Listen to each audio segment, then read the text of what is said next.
back. Now, Tamil Nadu's power crisis has only deepened now, with the state announcing a 1-hour power cuts daily starting today in the capital, Chennai. But the rest of the state has much more to worry about. The districts will see 3 hours of power shortage every day for at least the next few weeks. Now, tempers, of course, have been flaring up because of this one announcement. வீட்ல இருக்கவங்களுக்கு time pass ஆகாது எப்படின்னு TV radio அந்த மாதிரி தான் கேட்டுட்டு இருப்பாங்க அவங்களுக்கும் டைம் பாஸ் ஆகாது மற்றபடி வெயிலையும் வெளியே போய் விளையாட முடியாதனால கரண்ட் இருந்தால் தான் கொஞ்சம் ஈஸியாக இருக்கும் Yeah, it's totally too horrible actually to stay in the night. If the power cut is in office also, we are not able to stay.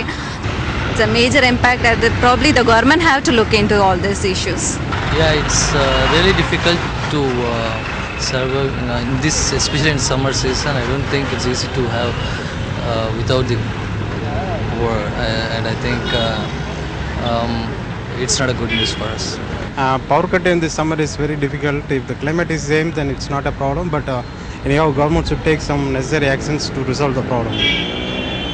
But in summer, it's very hard, and in every home, childs are there. Then it is very difficult to maintain with them.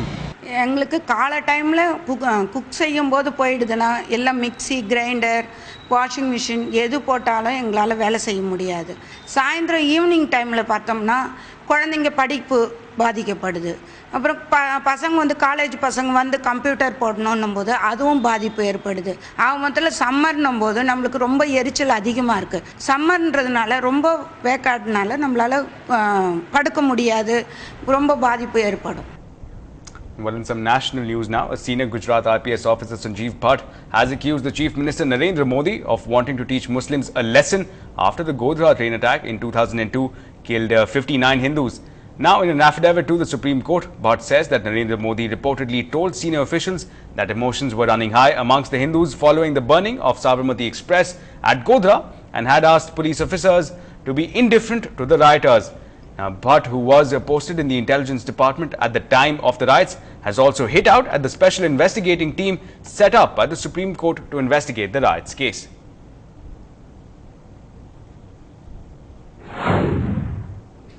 I'm constrained not to reveal anything because, as I said earlier, I had attended these meetings as an intelligence officer.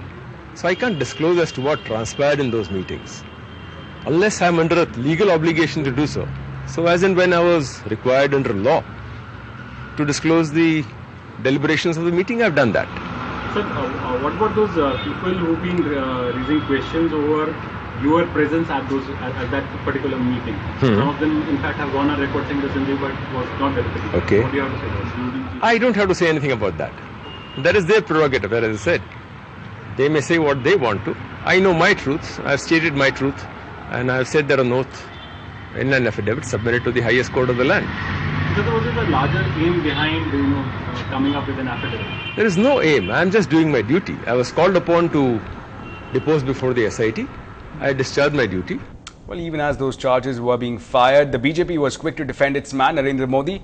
In fact, the senior leader Arun Jaitley came out saying that it cannot be presumed that Sanjeev Bhatt's affidavit is in fact true. An affidavit filed by a police officer, there is no presumption that it is truthful.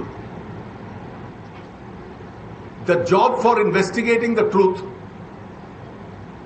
has been entrusted by the Supreme Court to a special investigating team appointed by the Supreme Court. There are a number of people in Gujarat who are actively working and who are involved in the exercise of discovery of falsehood. We would expect that the Supreme Court would take cognizance of it, give it the attention that it deserves.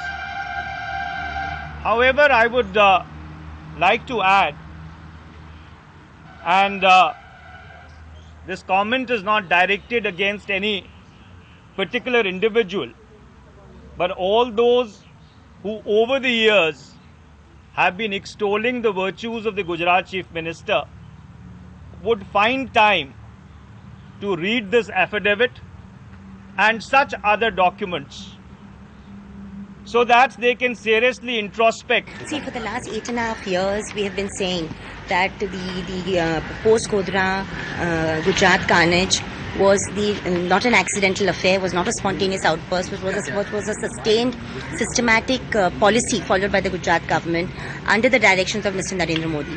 For the first time now, you have first-hand a person who has attended this meeting actually giving this testimony. And while even as the Bhushan's CD controversy continues to dominate headlines, the BJP accused the Congress of harassing anti-corruption activists, intimidating activists. Unfortunately, let's take a look. Intimidation of activists involved in this entire movement against corruption and graft, and the involvement of or the lending hand of serious senior ruling party politicians in this exercise does not speak well of either the UPA or the government. Well, despite those sharp comments coming in, it didn't stop some of the major leaders in targeting Bhushan again. This time it's Uttar Pradesh's Chief Minister Mayawati. She has taken on the Bhushans, saying that those facing charges should quit the Lokpal panel. Now, speaking for the first time since the Bhushan controversy erupted, Mayawati also demanded that the Lokpal panel must be reconstituted to have a Dalit member as a part of that panel. इसमें एक भी अनुसूचित जाति के व्यक्ति को नहीं रखा गया, जिसके लिए सिविल सोसाइटी के साथ साथ कांग्रेस पार्टी के नेतृत्व वाली केंद्र की यूपीए की सरकार भी बराबर की जिम्मेदार है। यदि उनके बीच के किसी सदस्य या सदस्यों की निष्ठा पर प्रश्न चिन्ह लग रहा हो तो इनको उनसे तत्काल दूरी बना लेनी चाहिए। Another critical story here. Athlete Arunima Sinha, who had lost her leg after she was pushed out of a running train in UP earlier this month, she has been operated upon at the AIIMS hospital in New Delhi. Now, Arunima was shifted to Delhi 4 days back after she developed an infection in her amputated leg.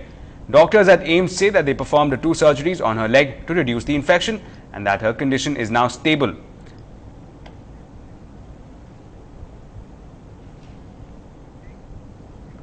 Meanwhile, from the world of cricket, slinger Malinga slings a fast one at the Sri Lankan Cricket Board.